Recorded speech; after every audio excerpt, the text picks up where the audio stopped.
أعوذ بالله من الشيطان الرجيم. بسم الله الرحمن الرحيم.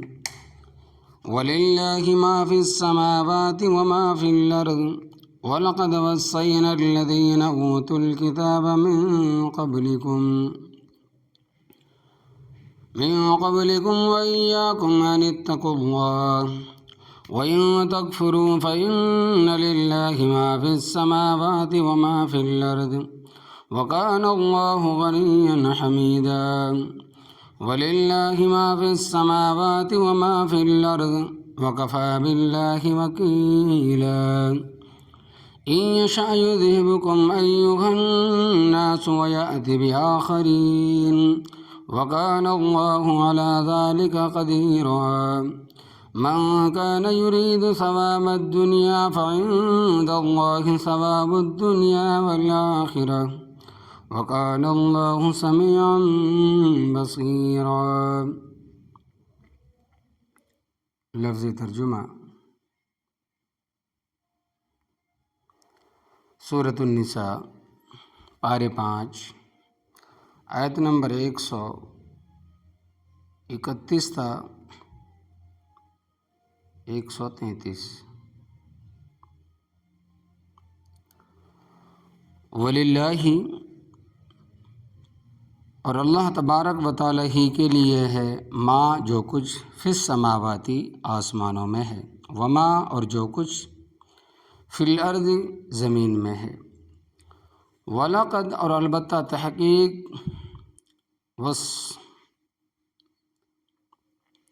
وصینا ہم نے تاکیدی حکم دیا ہے، الذین ان لوگوں کو، اوتوا الکتاب جن کو دی گئی کتاب، من قبلکم تم سے پہلے، وإیاکم اور تمہیں بھی ہم تاکیدی حکم دیتے ہیں، ان اتقوا اللہ یا کہ ڈرتے رہو اللہ تبارک و تعالیٰ سے، وَإِن تَكْفُرُوا اور اگر تم کفر اختیار کرو گے، فَإِنَّ لِلَّهِ پس بے شک اللہ تبارک و تعالیٰ ہی کے لیے ہے، ما فی السماواتی جو کچھ آسمانوں میں ہے، وما فی الارض اور جو کچھ زمین میں ہے، وکان اللہ اور ہے اللہ تبارک و تعالی، غنیًا بے پرواہ، حمیداً قابل تعریف.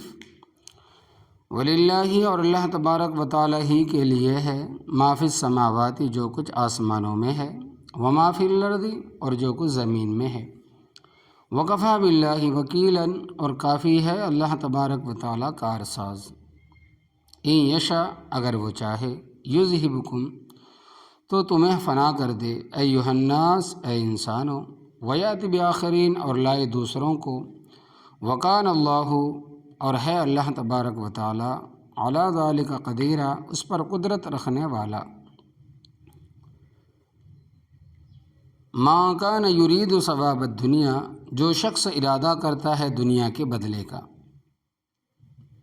فعند اللہ پس اللہ تبارک و تعالیٰ کے پاس ہے، ثواب الدنیا دنیا کا بدلہ، والآخرتی اور آخرت کا بدلہ بھی، وکان اللہ اور ہے اللہ تبارک و تعالیٰ، سمیعاً سننے والا، بصیراً دیکھنے والا.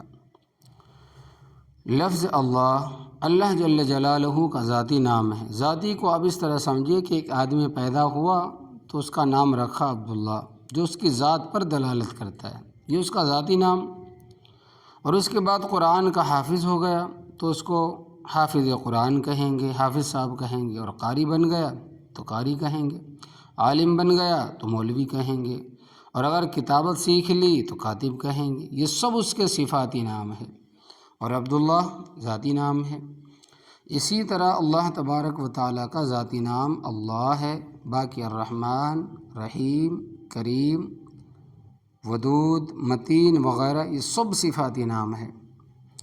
اللہ تبارک و تعالیٰ کے 99 نام مشہور ہیں. حدیث پاک میں آتا ہے کہ جو شخص ان ناموں کو یاد کرے گا اور ان کا معنی و مفہوم بھی سمجھے گا، وہ اللہ تبارک و تعالیٰ کے فضل و کرم سے جنت میں داخل ہوگا.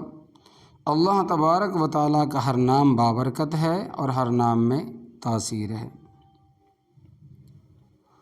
اور اللہ جل جلالہ کا ذاتی نام اللہ ہے، جس کو عربی میں علماء کہتے ہیں، علماء اسے کیا کہتے ہیں جو دوسرے پر نہ بولا جائے، جس کا ہے اسی کی ذات کے لیے خاص ہے۔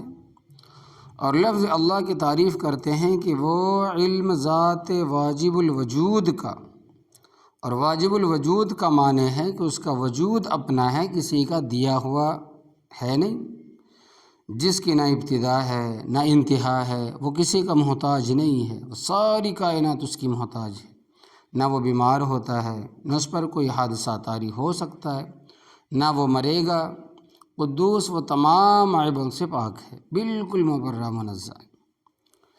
تو اللہ تبارک و تعالیٰ فرماتے ہیں کہ وَلِلَّهِ مَا فِي السَّمَاوَاتِ وَمَا فِي الْأَرْضِ، اور اللہ تبارک و تعالیٰ ہی کے لیے ہے جو کچھ آسمانوں میں ہے اور جو کچھ زمین میں ہے۔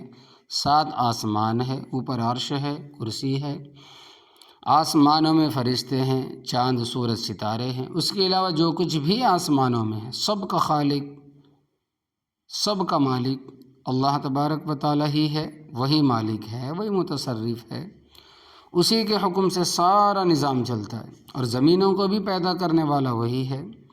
اللہ تبارک و تعالیٰ کے بغیر زمین کا ایک ذرہ بھی کسی کا پیدا کیا ہوا نہیں ہے، اور جو کچھ دنیا میں ہر چیز کا پیدا کرنے والا بس وہی ہے، مالک بھی وہی ہے، اپنے ملک میں جو احکام چاہے نافذ کرے، مردوں کے لیے، عورتوں کے لیے، یتیموں کے بارے میں، پڑوسیوں کے بارے میں، اس لیے کہ وہ مالک وہی ہے، متصرف وہی ہے۔ تو فرمایا کہ وَلَقَدْ وَصَّيْنَا الَّذِينَ أُوتُوا الْكِتَابَ مِن قَبْلِكُمْ، اور البتہ تحقیق ہم نے تاکیدی حکم دیا ہے ان لوگوں کو جس کو کتاب دی گئی تم سے پہلے۔ وصیت کے معنی ہے تاکیدی حکم۔ حدیث میں آتا ہے کہ جس آدمی نے وصیت کرنی اس پر 2 راتیں بھی نہیں گزرنی چاہیے مگر وہ اس کے پاس لکھی ہوئی ہو، کسی سے کچھ لینا ہے، کسی کا کچھ دینا ہے، زندگی میں کچھ نمازیں رہ گئی ہے تو ان کے متعلق لکھے کہ اتنی نمازیں میری رہ گئی ہیں، اس کا ہدیہ دے دینا ہے، اس کا صدقہ دے دینا ہے۔ اگر روزے رہ گئے ان کے متعلق لکھے کہ میرے روزے رہ گئے، ان کا ہدیہ دے دینا۔ اسی طرح اگر کسی کے ذمہ حج ہے، فرض ہو جانے کے بعد بلا وجہ تاخیر کرنا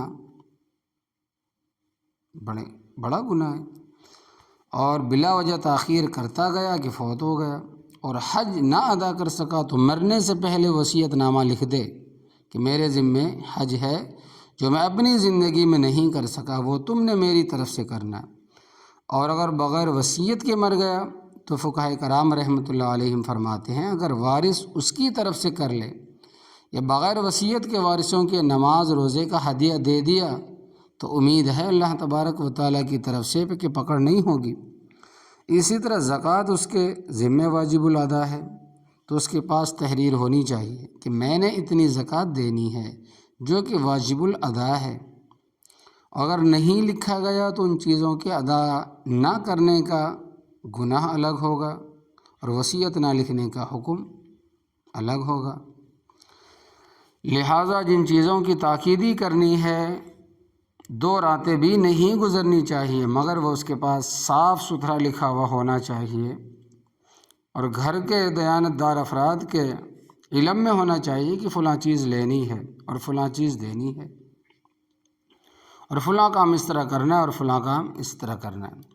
تو فرمایا کہ وَلَقَدْ وَصَّيْنَا الَّذِينَ أُوتُوا الْكِتَابَ مِن قَبْلِكُمْ، اور البتہ تحقیق ہم نے تاکیدی حکم دیا ان لوگوں کو جن کو کتاب دی گئی تم سے پہلے، مثلاً تورات موسیٰ علیہ السلام کو دی گئی اور اس کے ماننے والے یہودی ہے، زبور حضرت داؤد علیہ السلام کو دی گئی، اور انجیل حضرت عیسیٰ علیہ السلام کو دی گئی، اس کے ماننے والے عیسائی ہیں۔ مطلب یہ ہوگا کہ ہم نے یہودیوں عیسائیوں کو بھی تاکیدی حکم دیا، وَإِيَّاكُمْ، اور اے مومنو تمہیں بھی یہ تاکیدی حکم دیتے ہیں، أَنِ اتَّقُوا اللَّهَ، کہ ڈرتے رہو اللہ تبارک و تعالیٰ سے۔ اللہ تبارک و تعالیٰ سے ڈرنے کا معنی اس کی نافرمانی نہ کرو، اور اس نے جو حکام نازل فرمائے انہیں لازم پکڑو، ان کے اوپر عمل کرو اور پابندی کے ساتھ ادا کرو، اور جن چیزوں سے منع فرمایا ہے ان کے قریب نہ جاؤ، کیونکہ اگر تم نے رب تعالیٰ کی نافرمانی کی تو اس کی گرفت میں آؤ گے، اس کی پکڑ سے بچو۔ پھر یہ بات بھی سمجھا دی کہ یہ حکم صرف تمہارے لیے ہی نہیں بلکہ تم سے پہلے گزرے ہوئے ان کو بھی یہی حکم دیا گیا تھا، لہٰذا بندے کو مجلس میں بھی اور تنہائی میں بھی اللہ تبارک و تعالیٰ سے ڈرتے رہنا چاہیے، اور ہر وقت یہ خیال رہے کہ میرا خالق مجھے دیکھ رہا ہے اور میں نے حساب دینا ہے۔ اور فرمایا کہ یہ بھی سن لو، وَإِن تَكْفُرُوا، اور اگر تم کفر اختیار کرو گے، فَإِنَّ لِلَّهِ مَا فِي السَّمَاوَاتِ وَمَا فِي الْأَرْضِ، بس اللہ تبارک و تعالیٰ ہی کے لیے ہے جو کچھ آسمانوں میں اور جو کچھ زمین میں ہے۔ وَكَانَ اللَّهُ غَنِيًّا حَمِيدًا، اور ہے اللہ تبارک و تعالیٰ بے پرواہ قابل تعریف۔ اگر تم کفر کرو گے تو اس کا تو کچھ نہیں بگڑے گا، وہ تمہاری نیکیوں کا محتاج نہیں ہے، نقصان تمہارا ہی ہوگا۔ حدیث قدسی میں اس طرح آتا ہے کہ اللہ تبارک و تعالیٰ فرماتے ہیں اگر سارے کے سارے بندے پرہیزگار بن جائیں کہ ہر وقت اللہ تبارک و تعالیٰ کی عبادت میں اور یاد میں لگے رہیں، تو اللہ تبارک و تعالیٰ کی خدائی میں ایک رتی کا بھی اضافہ نہیں ہوگا۔ اور معاذ اللہ من ذالک، اگر سارے کے سارے بندے کافر اور نافرمان ہو جائیں تو خداوند عزیز کی خدائی میں ایک رتی کی بھی کمی نہیں ہو سکتی۔ یہ تمہارے اعمال تمہارے فائدے کے لیے ہیں، اگر کرو گے تمہیں فائدہ ہوگا، نہیں کرو گے تمہارا نقصان ہے۔ اور اگر تم یہ سمجھتے ہو کہ ہماری عبادت سے اللہ تبارک و تعالیٰ کی خدائی میں اضافہ ہو جائے گا، ایسا ہرگز نہیں ہے۔ اور اگر اسی طرح اگر نہ کرو گے تو اللہ تبارک و تعالیٰ کی خدائی میں کمی ہو جائے گی، یہ بھی ہرگز نہیں ہے۔ وہ حمید ہے، تم اس کی تعریف نہیں کرو گے وہ پھر بھی حمید ہے۔ سورہ بنی اسرائیل میں ہے کہ وَإِن مِّن شَيْءٍ إِلَّا يُسَبِّحُ بِحَمْدِهِ وَلَٰكِن لَّا تَفْقَهُونَ تَسْبِيحَهُمْ، اور مخلوق میں سے کوئی چیز نہیں مگر وہ اللہ تبارک و تعالیٰ کی تسبیح بیان کرتی ہے تعریف کے ساتھ، لیکن تم اس کی تسبیح کو نہیں سمجھتے۔ زمین کا ایک ایک ذرہ، پانی کا ایک ایک قطرہ، درخت کا ہر ایک پتا اللہ تبارک و تعالیٰ کی حمد بیان کرتا ہے جو اس کی شان کے لائق ہے۔ تو فرمایا کہ اگر تم اس کی تعریف نہیں کرو گے تو اس کی شان میں کوئی فرق نہیں آئے گا، ورنہ اور نہ ہی وہ تمہاری تعریف کا محتاج ہے۔ وَلِلَّهِ مَا فِي السَّمَاوَاتِ وَمَا فِي الْأَرْضِ، اور اللہ تبارک و تعالیٰ ہی کے لیے ہے جو کچھ آسمانوں میں اور جو کچھ زمین میں ہے۔ وہی مالک ہے، وہی خالق ہے، وہی متصرف ہے۔ وَكَفَىٰ بِاللَّهِ وَكِيلًا، اور اللہ کافی ہے، کارساز، کام بنانے والا، سنوارنے والا بھی وہی ہے اور بگاڑنے والا بھی وہی ہے۔ اس کے کارخانہ کائنات میں نہ کوئی کام بنا سکتا ہے نہ بگاڑ سکتا ہے، نافع بھی وہی، فائدہ دینے والا بھی وہی۔ یہ قرآن پاک کا بنیادی سبق ہے کہ وَإِن يَمْسَسْكَ اللَّهُ بِضُرٍّ فَلَا كَاشِفَ لَهُ إِلَّا هُوَ، سورہ یونس پارہ 11۔ اور اگر اللہ تبارک و تعالیٰ تمہیں کوئی تکلیف پہنچائے تو اس کے سوا کوئی دور کرنے والا بھی نہیں۔ وَإِن يُرِدْ بِخَيْرٍ فَلَا رَادَّ لِفَضْلِهِ يُصِيبُ، یہ بھی پورے سورہ یونس پارہ 11 میں۔ اور اگر اللہ تبارک و تعالیٰ تمہارے بارے میں خیر کار کا ارادہ فرمائے تو اس کی خیر کو کوئی روک بھی نہیں سکتا۔ فرمایا کہ ان یشاء یذہبکم، اگر وہ چاہے تو تمہیں فنا کر دے۔ ایھا الناس، اے انسانوں، ویاتی بآخرین، اور لائے دوسروں کو تمہاری جگہ، دوسروں کو لا کھڑا کرے، اس کے لیے کیا مشکل ہے، وہ 1 منٹ میں سب کچھ کر سکتا ہے۔ آج سے تقریباً 4 سال پہلے جاپان میں 17 سیکنڈ کا زلزلہ آیا تھا۔ اس زلزلے سے عمارتوں، سڑکوں، صنعت کا اتنا نقصان ہوا کہ اس کے افسران نے کہا جو 17 سیکنڈ کے زلزلے سے نقصان ہوا ہے، حکومت جاپان اس کو 10 سال میں پورا نہیں کر سکتی، جبکہ صنعت کے اعتبار سے جاپان دنیا کا سب سے ترقی یافتہ ملک ہے اور صنعت کی وجہ سے سب کی گردن پر سوار ہے۔ اور اب افغانستان میں بھی زلزلہ آیا جس سے ہزاروں کی تعداد میں لوگ مر گئے۔ کاش کہ ان کو سمجھ آ جائے اور اپنی غلطیوں کو تسلیم کر کے ازالہ کر لیں۔ دوسری طرف طالبان، ان میں بھی غلطیاں ہوں گی، آخر وہ بھی تو انسان معصوم تو نہیں، کیونکہ پیغمبروں کے علاوہ کوئی بھی معصوم نہیں ہے اور غلطی کا ہو جانا انسانی لوازمات میں سے ہے۔ لیکن انہوں نے اعلان کیا ہے کہ ہم خدائی قانون نافذ کریں گے، اس پر وہ عمل بھی کرتے ہیں۔ لہٰذا طالبان کی جو مخالفت کرے گا اور رب تعالیٰ کی مخالفت کرے گا، اور ان کا خالی دعویٰ ہی نہیں بلکہ حقیقت ہے کہ وہ خلافت راشدہ کا نظام چاہ رہے ہیں اور اس پر عمل بھی کر رہے ہیں۔ اللہ تبارک و تعالیٰ کامیابی بنائے۔ تو زلزلہ ان علاقوں میں آیا جہاں طالبان کے مخالف آباد ہیں، اگرچہ وہ بھی ہمارے مسلمان بھائی ہیں، ہم ان کو کافر تو نہیں کہتے، مگر وہ باغی ہیں۔ احمد شاہ مسعود بڑا قابل کمانڈر ہے، اس نے روس کے خلاف جنگ لڑی ہے، لیکن اقتدار کا نشہ بہت بری چیز، جس کی خاطر وہ غلط راہ پر چل پڑا، اور ایک یہ وہم اس کے ذہن میں سوار ہو گئے کہ پشتو بولنے والے ہم پر قابض ہونا چاہتے ہیں، کیونکہ طالبان پشتو بولنے والے ہیں اور احمد شاہ مسعود وغیرہ فارسی بولنے والے۔ زبانوں سے کیا فرق پڑتا ہے، ہیں تو سارے مسلمان۔ دیکھو ہمارے ملک ہندوستان میں تقریباً 35 زبانیں بولی جاتی ہیں، 45 زبانیں بولی جاتی ہیں، حالانکہ اتنی بڑی آبادی ہے۔ اسی طرح افغانستان میں بھی فارسی بھی ہے، پشتو بھی ہے، ترکی بھی ہے۔ مسلمان کو مسلمان ہونا چاہیے، نہ رنگوں سے فرق پڑتا نہ زبانوں سے، یہ فضول تعصب ہے اور اسلام کی روح کے خلاف۔ سب مسلمان ایک ہے، چاہے کالے ہیں، گورے ہیں، اور جو بھی زبان بولتے ہوں۔ وَكَانَ اللَّهُ عَلَى ذَلِكَ قَدِيرًا، اور ہے اللہ تبارک و تعالیٰ اس پر قدرت رکھنے والا، ایک لمحے میں وہ سب کچھ کر سکتا ہے۔ مَا كَانَ يُرِيدُ ثَوَابَ الدُّنْيَا، جو شخص ارادہ کرتا ہے دنیا کے بدلے کا، فَعِندَ اللَّهِ ثَوَابُ الدُّنْيَا وَالْآخِرَةِ، بس اللہ تبارک و تعالیٰ کے پاس ہے دانائی کا بدلہ اور آخرت کا بدلہ بھی۔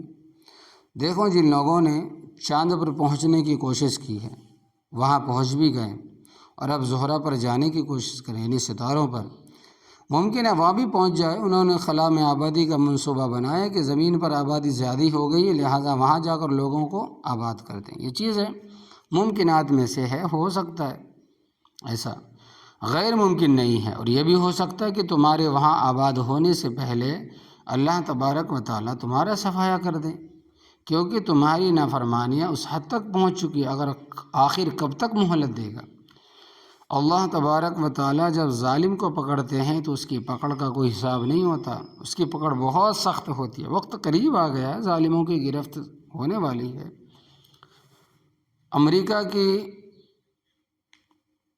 انانیت کا اندازہ کرو کہ دوسروں کے گھروں کی تلاشی لیتا ہے اور اپنے گھر کی تلاشی دینے کے لیے تیار نہیں ہے۔ مثلاً اس کو کہو نا کہ اپنی ایٹمی پلانٹ ہمیں دکھا، کبھی نہیں دکھائے گا۔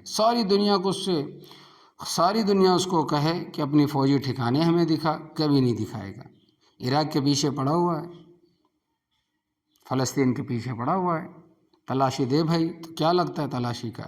طاقت کا گھمنڈ ہے۔ اسرائیل کو تحفظ دینا چاہتے کیونکہ وہ کہتا ہے کہ یہ ہماری تباہی کا سبب ہے۔ انہوں نے بہت کچھ تیار کیا، یہ صرف اسرائیل کی پشت پناہی کے لیے سب کچھ ہو رہا ہے۔ دیکھو کیا کرتا ہے اور کیا نہیں کرتا اور کیا نتیجہ سامنے آتا ہے۔